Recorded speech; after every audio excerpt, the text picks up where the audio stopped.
Hello and welcome to News Now on TV360.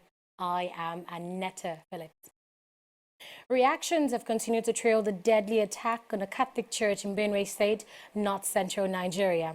On Wednesday, the Deputy Governor Benson Abonu revealed that 19 people, including 2 priests, were killed in the attack. Abonu, who spoke to newsmen, also expressed fears that the crisis may have extended beyond the farmers' headers issue. It is an atmosphere filled with grief and shock. Residents woke up on Tuesday to the sad news of the killing of 19 persons, including 2 Catholic priests, by unknown gunmen. The news sends a shock wave to a community which has experienced relative peace since the insecurity issues began in the north-central states.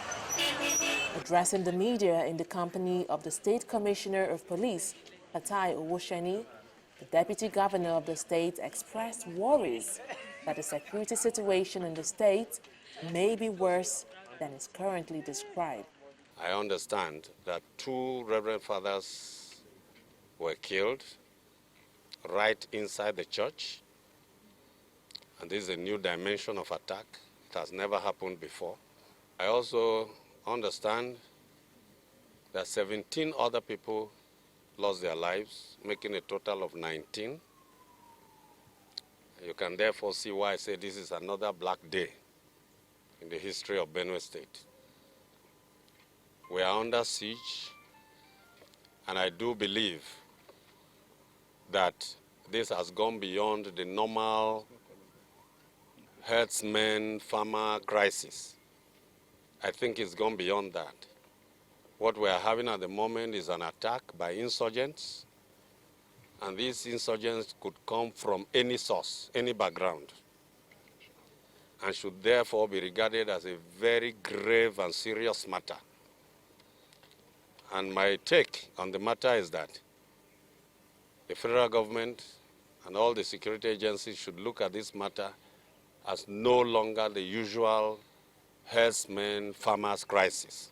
We will intensify that search. We will go after these people wherever they hide. Yes, it's a damn thick forest, but everything that is needed to be deployed into that forest, we do. Benue State is one of the north-central states which has been plagued by attacks by unknown gunmen in 2018. So far, over 200 people have been killed in sporadic attacks, which has also affected Taraba and Nasarawa states. President Muhammadu Buhari has condemned the latest attacks, describing it as vile and satanic, pledging that the culprits will be brought to justice. Still on the aftermath of the attack in Benue, lawmakers in Nigeria's House of Representatives have resolved to summon President Muhammadu Buhari. The president is required to explain the reasons for the killings and brief the House on the security situation in the country. The lawmakers have also passed a vote of no confidence in the country's security chiefs and are demanding their dismissal. They have also resolved to suspend sitting for 3 days in solidarity with Nigerians over the killings in the country. Nigeria's Chief of Army Staff, Lieutenant General Tukur Buratai, has commissioned the Army War College Nigeria in Abuja. The multi-billion naira edifice was built and completed by the current leadership of the Nigerian Army within 4 months. Speaking at the event, General Buratai said the establishment of the Army War College Nigeria was to basically develop the capacities of the Nigerian Army officers at the operational level. General Buratai also used the occasion to task serving military personnel to remain apolitical, stating that any attempts by anyone to politicize the noble profession will be decisively dealt with. Earlier in his remarks, the Commandant Army War College Nigeria, Major General John Enenche, thanked the Chief of Army Staff for his commitment towards the development of the Nigerian Army. The college is poised to be a regional center of excellence that will give professional military education to middle cadre officers, as well as provide an opportunity for them to rethink and re-strategize on the best approach to confront most security challenges facing the nation today. Let me safely say that the college is the military laboratory, quote unquote, for the Nigerian Army, as it is expected to generate operational strategies and propose workable courses of action. The Nigerian Army is determined to be proactive in dealing with the security challenges in the country. The ever-changing environment that we live in requires new mental models which promotes creativity, critical and system thinking. Army War College was conceptualized to conduct professional military education for officers of the rank of colonels, lieutenant colonels, and their equivalents in sister services and other security agencies, in order to prepare them to take up senior leadership positions. It is also aimed at building capacities for the efficient development and employment of land power in a complex, joint, multinational, and interagency environment, which is in tandem with the Chief of Army Staff's vision to have a professionally responsive army in the discharge of its constitutional roles. Senate President Bukola Saraki on Wednesday led a delegation of Nigerian senators to visit their colleague, Dino Melaye, at the Zankli Medical Center in Abuja. The Kogi State Senator is currently under arrest at the hospital after attempting to escape police custody. He sustained injuries after jumping off a moving police vehicle but was traced back to the hospital and arrested there. The senators have, however, condemned the treatment of their colleague and suspended plenary on Wednesday to visit him. They've also resolved to summon the Inspector General of Police, Ibrahim Idris, to appear before plenary on Thursday. Nigeria's upcoming general election will go according to the timetable released by the Independent National Electoral Commission, INEC. A federal high court in Abuja on Wednesday nullified the amendment of Section 25 of the Electoral Act, which was passed in February by the National Assembly. With the amendments, the National Assembly election will be held first, followed by governorship and state houses of assembly, and lastly, the presidential election.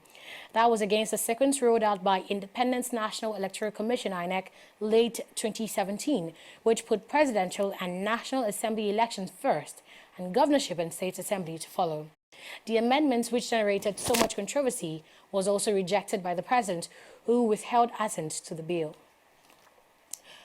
Meanwhile, some Urhobo youths are marching in Abuja, Nigeria's capital, in support of suspended Senator Ovie Omagege. He was suspended by the Nigerian Senate for 90 legislative days for allegedly speaking against the amendment of the Electoral Act. On Wednesday, over 100 youths from his Delta Central constituency assembled at the Federal Secretariat in Abuja, from where they started a solidarity march to the National Assembly. The youths say they are not pleased with the decision of the Senate leadership. The court stated categorically that the Senate had no power constitutionally, that the Senate had no power to suspend a sitting senator. So that is why we are here, to reiterate that point, that this is not even just about our senator, this is about us. Suspending our distinguished senator for 90 legislative days amounts to suspending the entire Urhobo nation, and we will not accept that. This protest to draw the attention of Nigerians to the legislative, what we see as legislative rascality that is going on in this country. Now, if you look at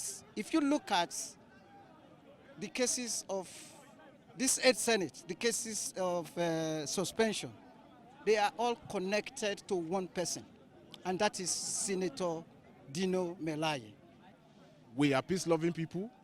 That is why we have engaged on peaceful protests, a peaceful and a solidarity protest, to state the fact that Urhobo cannot be suspended. Senator Ovie Omagege represents Urhobo people, and Urhobo cannot be suspended from the collective patrimony of Nigeria. There is a seat, there is a space for Urhobo in the Nigerian discourse, and Senator Ovie Omagege currently represents that voice. He cannot be suspended. We urge the Nigerian Senate, the Senate President, to do the needful. Lawmaker representing Delta North Senatorial District, Peter Nwaboshi, has been reprimanded in jail. Nwaboshi, who was arraigned before the Federal High Court, Lagos, by the Economic and Financial Crimes Commission, will remain in Ikoyi prison until Friday, when a ruling will be given on his bail application. The case Judge Justice Mohammed Idris refused to grant the lawmaker bail on self-recognizance despite pleas from his counsel. Nwaboshi is standing trial on 2 counts of fraud, an accusation he has denied and pleaded not guilty to. While still on judicial matters, the Chief Justice of Nigeria, Walter Onogen, has dismissed the notion that the judiciary is responsible for the slow judgment in high-profile corruption cases. Speaking to State House reporters on Tuesday, Onogen said the judges cannot be blamed because they only work with materials presented by prosecutors. The Chief Justice said the judiciary was committed to ensuring fairness in the delivery of justice and cannot prosecute without proper evidence. Things are happening and the pace is faster than it used to be. And I must repeat myself that for prosecution of any criminal matter, whether corruption matter, any criminal matter at all, you need the investigator, you need the prosecutor, you need the court. All right? And all these 3 stakeholders must function effectively for you to have expeditious dispensation of criminal justice. It doesn't matter whether it's corruption matter or any criminal matter or financial crime or fraud. Now, I believe with your years of experience, of practice, there had never been a situation in which it has been ever reported that we went to court to do a case, corruption or any case at all, and the judge was not there to listen to the case, or haven't finished hearing us, he refused to deliver judgment. Am I making my point? Yeah. Yes. So when cases are not tried expeditiously, the judge is there, ready to do his job. You come today, you say, okay, for one reason or the other, you take adjournment. And the court grants you the adjournment, which is normal in the course of the proceedings. You turn around and you can't blame the judge for that. A mobile application to sensitize Nigerians on their fundamental human rights, Know Your Rights, has been unveiled in Nigeria. The Constitutional Rights Awareness and Liberty Initiative, a non-governmental organization, unveiled the application at a ceremony at the United States Consulate in Lagos. Founder of the organization and United Nations Peace Ambassador Adeola Oyinlade says the application is an upgraded version of an earlier one by the organization and is designed to educate Nigerians on their rights. Here's the report. For an issue as old as the Nigerian Constitution, human rights advocacy is still a developing phenomenon in Nigeria. For the ordinary citizen, they either are not aware of their basic rights or can do nothing about it. To tackle this challenge of ignorance, Adeola Oyinlade launched the Know Your Rights mobile application in 2016 and is now unveiling the upgraded version of the application. Journalists, legal luminaries, officials of the United States Consulate, and invited guests are gathered here to witness the event. We decided now to upgrade the Android version to accommodate more rights with a platform where people can share report of violation of human rights. And of course, it's now in English, Pidgin, Hausa, Igbo, and Yoruba languages. We also have it on iPhone. We also have it, window phone users can use it. And those who don't have iPhone, those who don't use Android and window phones can as well make use of the web version to access their right. The sustainability of the app is very important. And we also engage the competent hands to do it. Factor in issues of app not loading, app not responding, app being hacked, collapse of app, like people have experienced. So we engage experts, also putting before them the challenges of using the app in Nigeria. John Bry, Consul General of the United States Consulate emphasized the commitment of the United States to the prosperity of Nigeria as demonstrated in their support of the application launch. Over the years, we have turned to Mr. Oyinlade for his insights on the status of human rights in Nigeria. In 2012, he spoke at our election night event. It's our pleasure to provide Mr. Oyinlade with a second small public affairs grant in 2017 so that he could continue his work in bringing his Know Your Rights app to a wider Nigerian audience. Recently, our acting Assistant Secretary of State for African Affairs, Ambassador Yamamoto, explained that the United States has an ongoing commitment to Africa. As one of the most important countries on the continent, given its large and growing population, given its thriving commercial enterprises, and its critical strategic geopolitical location, Nigeria is key to Africa's prosperity and stability. Chair of the conference and founder of the Bring Back Our Girls movement, Obi Ezekwesili, shared her experience with security agencies in Nigeria and their approach to human rights. She noted that the violation of the rights of one is a violation of the rights of all. A certain commissioner of police known as AI Jimbo got up one morning and said, "I have banned BBOG." And we said, "Not on your life." Because a democracy is a democracy. Democracy is the worst form of government until you have tasted all the others.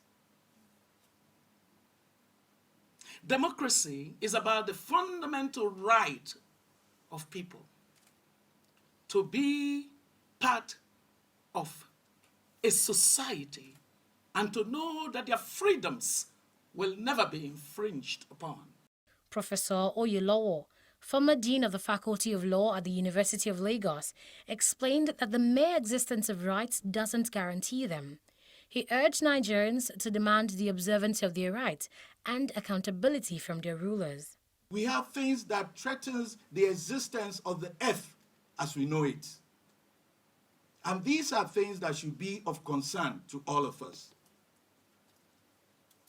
Knowledge is power. And of course, this application will bring to our knowledge the ability to exercise the rights. We must engage the institutions that are to guarantee the rights.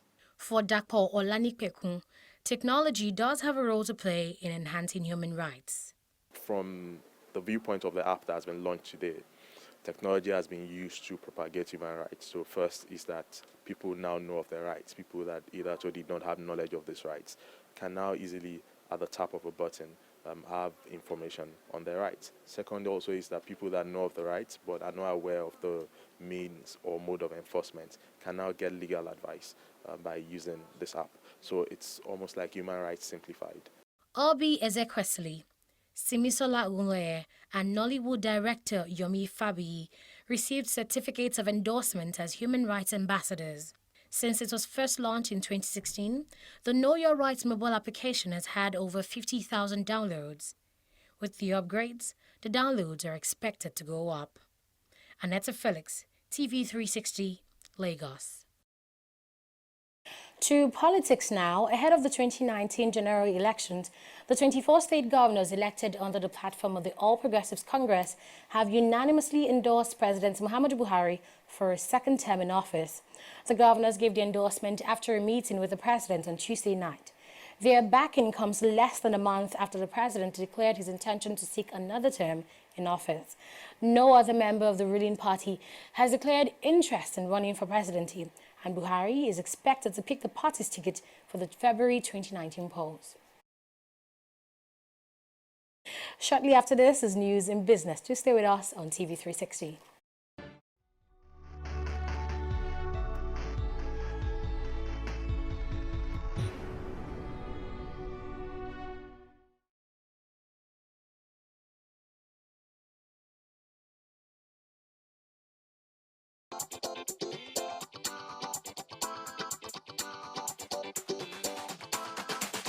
100,000 people to get only 10 people to register to vote, 10 new voters.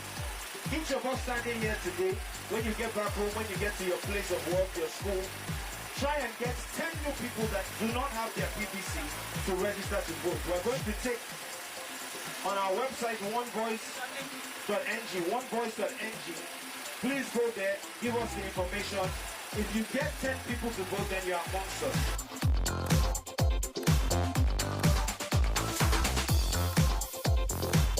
So at least start with your voter's card and begin to use that to bargain about the type of person you want to see on February 16, 2019 and March 2nd on the ballot paper. So we want to focus on people who haven't voted before. It's 100,000 people who are looking to pledge that because that gives us a minimum of 1 million new voters.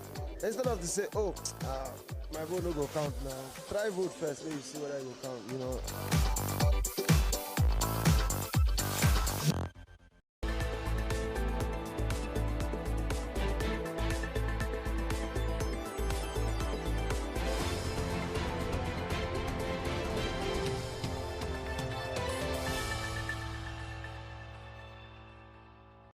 Hello and welcome to Business News. I am Esther Vese. Nigeria's central bank has injected $210 million into the interbank foreign exchange market, extending efforts to improve liquidity and alleviate the shortage of dollars. The bank in a statement said it released $100 million earmarked for the wholesale market, $55 million for small businesses and individuals, and $55 million for certain dollar expenses such as school fees and medical bills. The intervention ensured Naira closed at 363 against the US dollars at the parallel market on Tuesday, which is the same rate it closed on Monday. The Federal Inland Revenue Service generated a total of 1.17 trillion Naira in the first quarter of this year from the collection of various taxes, according to a document which is in possession of our correspondent. This was a significant rise over the 778.19 billion Naira recorded in the corresponding period of 2017. According to a letter written by the executive chairman of the FIRS, Babatunde Fowler, to the Minister of Finance, Kemi Adeosun, the amount realized in the first quarter of 2018 is 393.39 billion Naira, more than what was generated in the first 3 months of 2017. Oil edged lower on Wednesday, but held in spite of 3-year highs reached in previous day as rising U.S. crude inventories and production weighed on an otherwise bullish market. Brent crude futures went down 66 cents at $73.60 per barrel, while U.S. crude futures went up 4 cents at $67.74 a barrel. Supply cutbacks, steady demand growth, geopolitical tensions, and a favorable structure in the featured market have attracted record investment in the oil this year. The equity market returned to its flip-flop trend today as the bears have yet again returned to the market following yesterday's bullish run. Major market indicators went down by 0.11% with over 350 million shares exchanged for 4.604 billion naira. Still leading the pack, Nestle was the most sought-after stock by 4.99%, with Seplat, Forte Oil, Presco leading 29 other advances. On the flip side, Total fell the most by 4.79%, with Dangote Cement, First Bank Nigeria Holdings, and WAPCO leading 19 other losers. The banking sector still remains the unique selling point of Nigerian equities, as First Bank Nigeria Holdings, UBA, Fidelity Bank, and Access Bank dominated the top traders table. And that's all in business news. News Now will be back after the break. Do stay with us.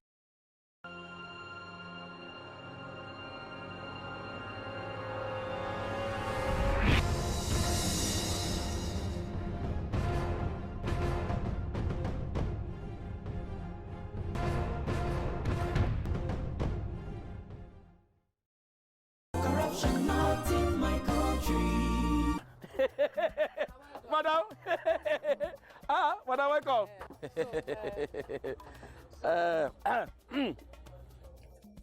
Okay, madam, no worry. When you deliver the balance, we will give you the goods. No problem, no problem. All right, so now well done. Thank you. Hey, Oga, I still say she don't bring money. Maybe we use this one for him now. She wants mahogany, not white wood. Oga, our work now to join wood together, deliver whatever to customer, put the remaining profit for pocket. Abba, this is corruption, not in my country. Corruption not in my country. Stop corruption now.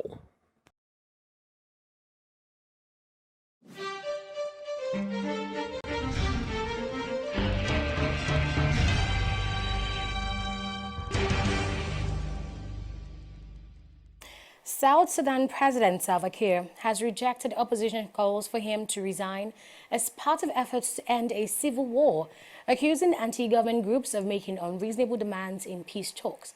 Now, despite several agreements and ceasefires, fighting has rumbled in South Sudan with barely any break since it first erupted in 2013, just 2 years after independence, killing tens of thousands. In talks in the Ethiopian capital, Addis Ababa, led by East African Bloc IGAD, 10 opposition groups last month demanded Kiir to step aside. They also want a transitional parliament dissolved and replaced by a new one formed with less than 200 members.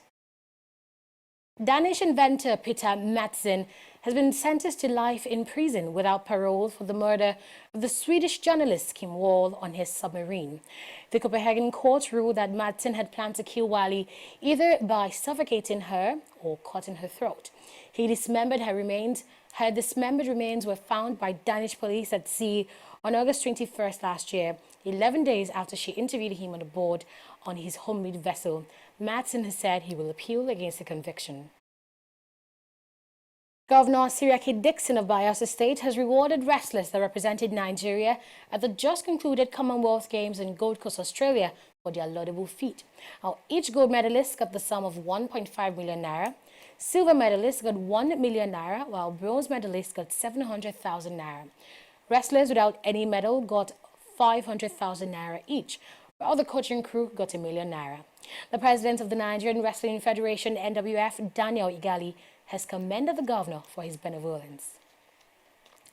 Well, Mohamed Salah was the hero for Liverpool as the Egyptians scored a brace and provided 2 other assists in a 5-2 win over AS Roma. Salah's brace also ensured he became the highest scoring African in a single Champions League season with 10 goals. It's a wrap now on News Now on TV360. Thank you so much for joining us. I am Annetta Felix.